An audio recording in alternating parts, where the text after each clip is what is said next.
Misi hidup dia di dunia ini bukan mengejar gelar, bukan hanya mengejar karir, bukan hanya sekadar punya gaji 30-50 juta sebulan, setelah itu dia nyaman, hidupnya stabil, stagnan, bukan itu. Dia punya cita-cita bagaimana saya dalam tanda kutip membeli surga dengan amal-amal yang paling besar. Itu yang saya sebut dengan istilah RKU, rencana kontribusi unggulan. Dari situ, kalau anak muda itu punya misi tentang bagaimana merancang RKU, bagaimana merancang cita-cita besar untuk mendapatkan surga, maka insya Allah setiap aktivitas dia di dunia ini, dari mulai riset, kuliah, kerja, mau dia olahragawan, mau dia sastrawan, mau dia sinias, mau dia seorang ahli desain pakaian, seluruhnya itu dalam konteks dia ingin membeli surga, dia mendapatkan surga. Nah dari situ enak. Jadi setiap muslim, setiap anak muda itu akan punya keterarahan. Kalau sudah punya cita-cita jangka panjang, keterarahan hidup. Nah, keterarahan inilah yang perlu dimanage. Saya jelaskan dalam buku tersebut bagaimana memanage waktu. Mana waktu itu menurut saya, resolusi jangan bikin resolusi 2020, resolusi 2021 enggak. Resolusi itu 2050, resolusi 2060. Kalau misalnya seorang pemuda baca di usia 20 tahun, maka bikin resolusi. Bagaimana 2050 rencana hidupnya? Berarti berapa tahun dia? 70 tahun kan? 30 tahun kemudian. Berapa tahun berarti? Usia 50. Tahun 2050 berarti 30 tahun kemudian. Usia dia 50 tahun, dia ingin ngapain? Jadi harus sudah punya target. Kalau misalnya seorang anak muda ditanya, kamu tahun 2023 mau ngapain? Karena udah tahu jawabannya. Jadi kalau saya suka gatal gitu, ini hasil keresahan. Saya banyak interaksi dengan sahabat-sahabat yang cerdas.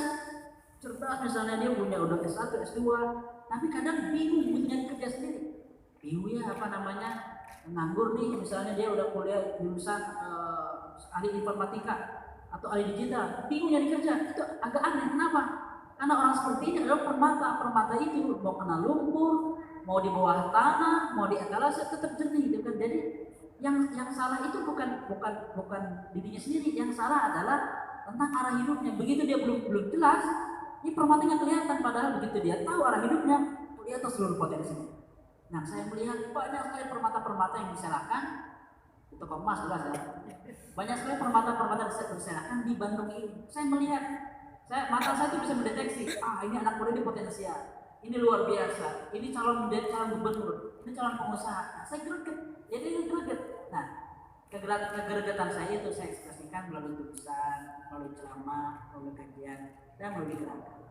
Jadi saya yakin gitu kan, saya tuh gak suka ngajarin, paling gak suka ngajarin, kamu harus gini, harus itu, gak suka. Jadi saya lebih senang membersamai. Jadi tulisan ini lebih cenderung untuk membersamai kawan-kawan. Kalian itu udah punya potensi emas kalian ini, tapi ayo coba arahkan. Arah hidup kita tuh perlu di-upgrade. Kalau ada contoh ya, seorang profesional expert, seorang anak muda, dia ahli contohnya ahli lingkungan. Apa cita-citanya, apa target hidupnya? Pokoknya saya bisa diserap di kementerian misalnya perhutanan atau kementerian lingkungan hidup, apapun lah. Nanti saya kerja dapat gaji yang standar, sayang banget. Keahlian dia, kalau dia berpikir tentang kontribusi besar, bagaimana untuk umat manusia, dia ingin menjadi hero, pahlawan, dia ingin menjadi pengubah dunia, ingin menjadi game changer, itu dahsyat potensinya. Udah S2 aja dia udah bisa jadi tokoh internasional. Dan saya melihat di potensi anak-anak muda Indonesia itu punya peluang yang besar.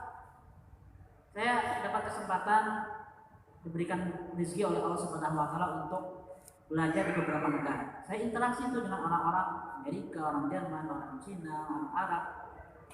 Kesimpulan saya, dengan fasilitas teknologi yang kita miliki, kesempatan belajar, kampus, Anda semua di sini, kita semua anak-anak muda mempunyai peluang yang 100% sama dengan anak muda dimanapun untuk mempengaruhi dunia. Bukan hanya Indonesia, untuk mengubah tatanan dunia, untuk memberikan kontribusi yang dikenal oleh seluruh umat manusia, yang mungkin diwawancara oleh BBC dengan hanya anak Manchester yang kacau diwawancara BBC itu. Kita semua punya potensi yang sama. Nah, kenapa nggak diarahkan? Nah, inilah fokus buku ini, diarahkan untuk bercita-cita besar. Maka saya menulislah banyak di buku tersebut porsi tentang perencanaan masa depan, bagaimana membaca tren ekonomi ke depan, politik, Lalu bagaimana seorang pemuda itu merenung tentang diri sendiri, mendeteksi bakat-bakatnya. Coki ini pakar ahli Grandmaster Talent Mapping ya. Nah, bagaimana anak-anak muda itu bisa mendeteksi potensi diri sendiri agar apa? Agar punya fokus besar. Itu yang pertama. Yang kedua, fokus dalam buku ini adalah bagaimana how to be eksis. Bagaimana bisa eksis. Eksis yang saya maksud itu bukan follower IG 2 juta bukan subscriber YouTube. Eksis itu kan Asia, bukan. Yang saya maksud dengan eksis itu adalah Anda semua mempunyai kontribusi yang diakui, dan kontribusi itu karena ada ekspor profesional dan Anda itu tidak tergantikan. Tidak tergantikan. Salah satu tokoh fiksi yang jadi inspirator saya adalah Sherlock Holmes. Tahu Sherlock Holmes kan? Tapi bukan Sherlock Holmes yang jadul, Sherlock Holmes yang BBC sama.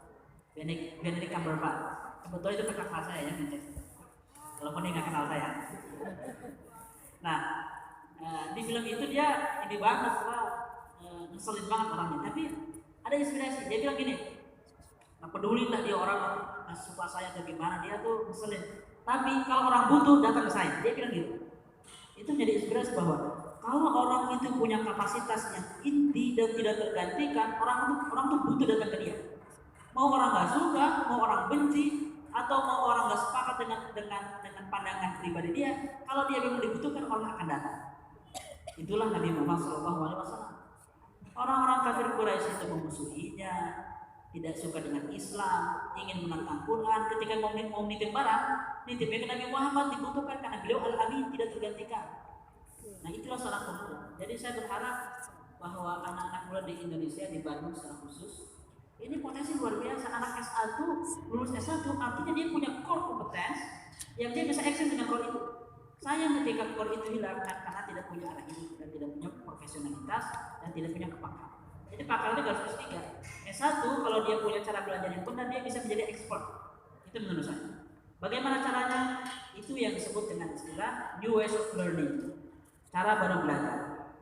Kenapa? Tadi Profesor Tri menjelaskan banyak tentang Profesor Adam menjelaskan banyak tentang eksplorasi mandiri. Konsepnya adalah karena hari ini sarana pembelajaran itu sudah terlalu banyak, sangat banyak sarana pembelajaran, gratis, murah, bisa di-download dan seluruhnya masuk ke handphone kita, ada di handphone kita. Jadi inilah yang memberikan peluang bagi anak-anak muda, siapapun, kapanpun, dimanapun, untuk memiliki kepakaran, eksistensi, untuk memiliki profesionalitas yang sama dengan anak-anak muda di New York, di Berlin, di Moskow, ataupun di Guangzhou. Beda dengan anak muda zaman dulu. Anak-anak muda di zaman dulu, misalnya ada anak cerdas, lahir di di Batavia misalnya, atau bukan di Batavia, lahir di misalnya di Madura ataupun di Surabaya, di pusat di daerah-daerah yang jauh dari pusat pemerintahan. Lahir di tahun 1900-an atau 1800-an. Apa yang akan dia pelajari? Anak muda lahir di abad 18 di Indonesia. Apa yang bisa dia pelajari? Sekolah jarang, kan? Tidak ada kampus. Lembaga pendidikan itu nggak ada. Yang ada hanya belajar ngaji ke ustaz ataupun belajar ke orang yang bijak. Karena sekolah itu baru dibangun masif di Indonesia di abad 20 awal ketika Belanda mau membangun sekolah-sekolah untuk para administrator di Indonesia. Kenapa? Fasilitas berbeda. Di zaman Imam Syafi'i lebih susah lagi. Di zaman Imam Syafi'i hanya orang yang gigi, hanya orang yang mendapatkan akses untuk sekolah, dia yang bisa belajar. Sisanya buku mahal, kertas nggak ada, berat dipelajari. Tapi hari ini apa yang dipelajari oleh seorang student di Amerika dengan yang dipelajari oleh seorang sarjana di Jerman, di Moskow, di London, dengan di Bandung sama persis. Tinggal bagaimana kita menggunakan sarana pembelajaran dengan cerdas. Itu ada caranya. Bagaimana membaca cerdas, bagaimana memilih data-data di YouTube, bagaimana mendownload. Ya kalau mendownload saya tahu kalian pakarnya semua ya, bukan download semua. Bagaimana kita menginstal aplikasi-aplikasi pembelajaran yang super lengkap tapi gratis. Coursera, Udacity, itu semua saya jelaskan dengan detail, mendapatkan porsi yang besar dalam buku tersebut, dalam buku ini. Agar apa? Agar anak muda ini kalau sudah punya cita-cita, tinggal yang nomor 2-nya adalah penuhi bahan-bahannya. Jadi nggak cukup bermimpilah terus, betul itu kan, kerek terus, bermimpi terus itu kan, nggak bangun-bangun. Bukan bermimpi terus, bermimpi sekali dan jangan diubah lagi, itu prinsipnya. Bermimpi sekali yang gede dan jangan diubah lagi sampai usia 70 tahun 80 tahun. Jadi gak hanya mimpi. Yang kedua, cara belajar, new way of learning, itu perlu dipenuhi. Kalau orang hanya punya mimpi, ibaratnya ingin bikin bangunan tapi nggak punya bahan-bahan, cara belajar itulah yang namanya bahan-bahan. Itu yang kedua. Lalu yang ketiga, hal yang menjadi inti dalam buku ini adalah tentang bagaimana seorang muslim, seorang pemuda muslim itu memiliki root, memiliki akar yang mendalam terhadap agamanya. Yang tadi saya mendapatkan istilah baru dari Profesor tentang gen, tentang jin ya. Itu bukan ifrit, bukan gen bahasa Inggris, genetik. Baru masuk juga. Memang dokter itu bikinnya luar biasa ya. Kepikiran sama saya. Nanti akan saya pakai. Nanti nggak akan saya bilang dari dokter Trina. Tentang genetik, benar ya. Manusia itu secara fisik dipengaruhi genetik, secara sosial dipengaruhi genetik sejarah. Baru pikir benar. Saya menjelaskan tentang sejarah itu agar apa? Agar kita itu bangga dengan para pahlawan, dengan akar-akar kita. Karena apa? Peradaban-peradaban lain ya, negara-negara besar yang lain, mereka itu benar-benar konsentrasi mempopulerkan, mempromosikan tentang kebanggaan negara mereka. Agar apa? Agar anak-anak muda ini terleverage, agar anak-anak muda ini naik tingkat obsesinya. Misal, kalau kawan-kawan jalan-jalan ke kota-kota besar di Eropa Barat, ke London, ke Paris, ke Berlin, wisata utamanya apa? Bukan Hermes dan Louis Vuitton, bukan. Wisata utamanya itu museum. Apa yang ada di museum? Patung-patung, lukisan-lukisan, lalu juga monumen-monumen. Apa yang ditulis? Yang ditulis adalah sejarah kemenangan. Kan nggak ada kan museum apa lukisan kekalahan. Itu yang simple itu. Yang dipajang adalah kemenangan Napoleon. Saya lihat ada gambar gede sekali di Museum du Louvre, Paris. Napoleon lagi gagah, lagi berdiri, dan kakinya lagi menginjak seorang laki-laki Arab telanjang dada di bawah. Backgroundnya Masjid Al-Azhar. Kesel banget lihat itu, sebel. Ini masjid saya, kampus saya. Napoleon menginjak-injak masjid ini dan gagah perkasa. Itu bagi saya. Bagi orang-orang apa yang dibaca dari lukisan tersebut? Keren ya. Kita punya leluhur namanya Napoleon. Kita perlu kayak dia menguasai dunia. Kalau perlu kita injak-injak negara lain. Orang baca, orang melihat-lihat ukiran-ukiran, monumen-monumen peradaban Romawi. Apa yang dibilang oleh orang-orang Eropa? We were great, kita hebat dulu. Kita punya peradaban, kita punya pengetahuan, kita punya Isaac Newton, kita punya Einstein, kita punya Edison. Mereka punya tokoh-tokoh. Itu dipresentasikan. Agar apa? Agar anak-anak muda punya obsesi yang sama, mengakar ke sejarah. Dia bangga dengan sejarahnya. Bahkan yang lebih canggih menurut saya, Amerika itu canggih. Mereka ingin membangun akar kebanggaan dengan negerinya, nasionalisme dan istilahnya, akidah dan istilahnya. Mereka ingin membanggakan. Bahkan ketika mereka tidak punya warisan sejarah, mereka menciptakan fiksi dong, fiksi. Kita punya para pahlawan, manusia laba-laba, kegelantungan, Spiderman gitu kan. Kita punya kata mereka, kita punya lagi siapa lagi yang celana dalamnya di luar, Superman. Kita punya buta hijau gitu kan, buta hijau, ulak gitu kan. Itu tokoh-tokoh fiksi. Mungkin kita paham semua. Kita paham semua itu bohong, itu cumannya cerita dongengnya. Sebaliknya dengan Wiro Sableng dengan Malampir kan. Kita juga punya versi Indonesianya. Gundala itu kan saingannya The Flash. Itu fiksi, tapi bagi anak-anak kecil, bagi anak-anak muda itu berpengaruh terhadap obsesi. We are saving the world, itu narasi yang dibawa oleh fiksi Amerika. Kita menyelamatkan dunia. Ada seorang menteri pejabat diplomatik Amerika, Condoleezza Rice, dia pernah bilang gini, the world cannot decide without us, without America.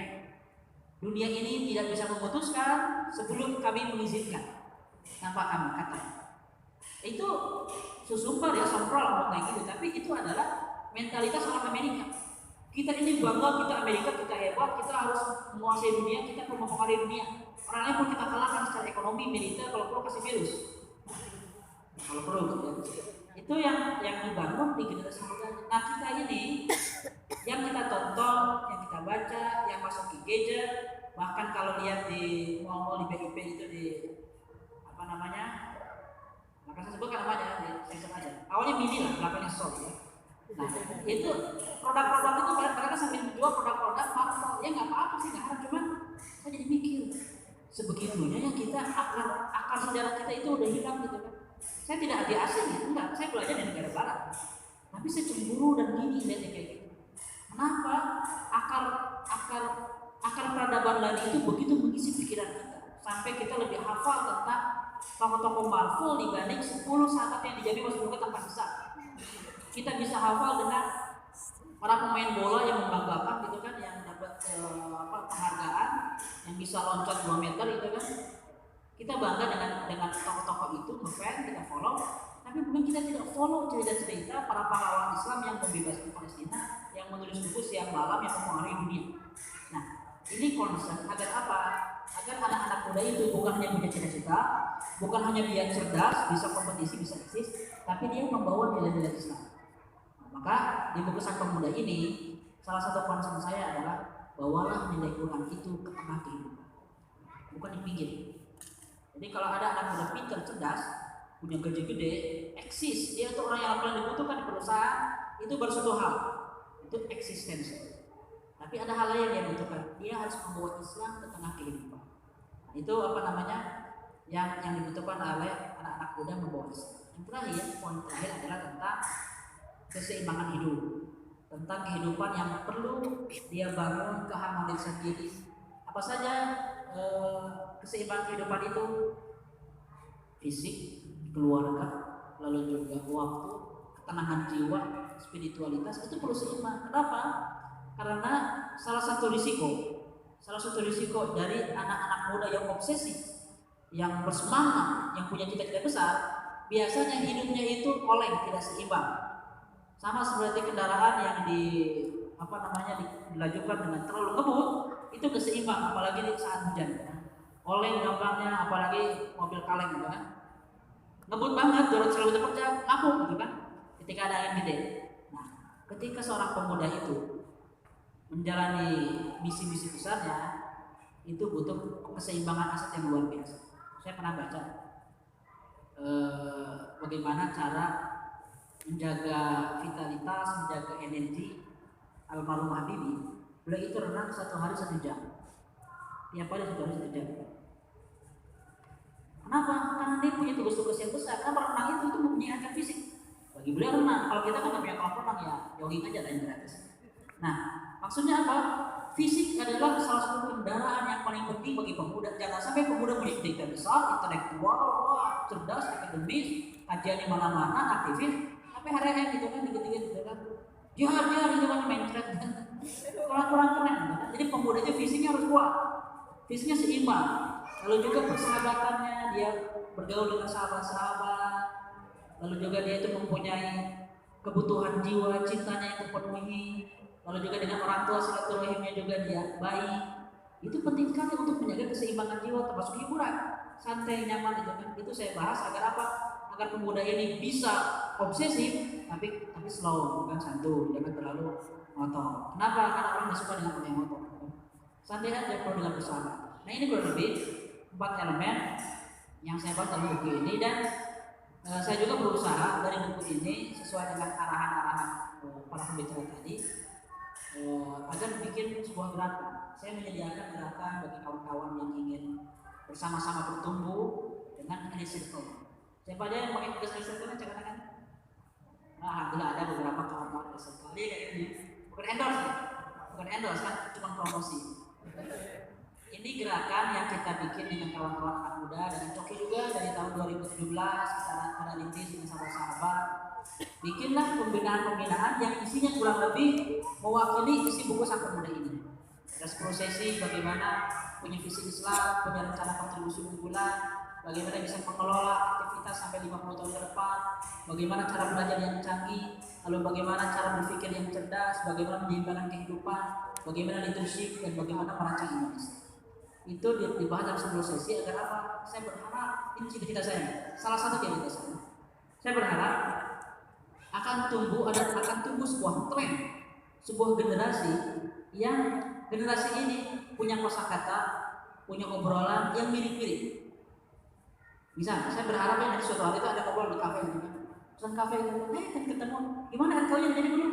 Oh iya, RKO saya nih, insya Allah di depan akan datang. Orang-orang tuh pada bingung, orang tua yang udah 50 tahun, nah jangan tahu deh, oh itu mah katanya rencana kontribusi bulan, udah populer di mana-mana. Saya berharap ada sebuah generasi nanti ketika bilang itu, kamu udah berapa buku? Aduh, saya mah bulan ini cuma 13 buku. Kalau kamu, saya juga nggak sesuai target kalau 27 buku nih. Nah, ada generasi kayak gitu.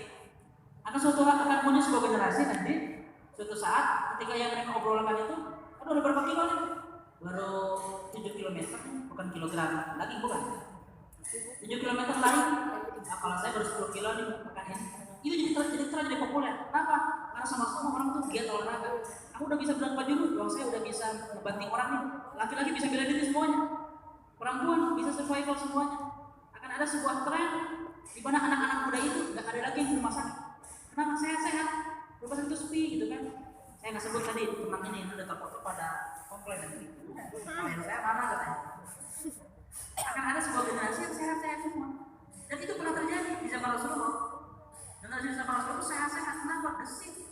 Mereka gesit. Isinya dipakai. Kalau kita kan 2 km 20. Nah, itu contoh. Saya ingin membuat tren itu. Saya yakin perlu dibentuk dengan sebuah gerakan, bukan hanya dengan tulisan, apalagi ceramah. Jadi tulisan penting, artikel penting, postingan penting, tapi yang lebih bisa membuat gelombang itu adalah gerakan. Dan saya butuh dukungan kawan-kawan semua, baik yang ikut ataupun tidak ikut. Mari sama-sama membangun generasi. Saya tidak perlu terlalu penting generasi ini menggunakan kata elite circle atau enggak, ini hanya sebuah brand. Tapi yang paling penting adalah generasi yang sama-sama tumbuh ke arah yang lebih baik. Itu yang saya harapkan. Jangan sampai tren yang mendominasi itu adalah tren-tren yang ya tidak halal 100% juga, tapi tren-tren yang mungkin terlalu signifikan gitu kan. Contoh kecil TikTok, TikTok kan nggak selalu lama jadi dalam alay kan, gitu siapa? Justin Bieber yang gitu, ramai semuanya TikTokan gitu kan. Kenapa? Itu yang namanya tren. Satu orang Justin Bieber membuat tren dunia gitu kan. Kita punya Quran, punya Sunnah, punya Nabi, punya para pahlawan. Itu jangan hanya dikonsumsi seorang diri, jangan hanya terkubur dalam teks. Itu belum jadi tren yang viral dengan gerakan, dengan bidang apapun. Nah itu kurang lebih kawan-kawan filosofi dari buku ini. Silahkan kalau ada yang mau ditanggapi, kritik atau ada yang mau beli. Ini langsung ya, kalau ada langsung mau beli ya, masya Allah luar biasa Kak Hera.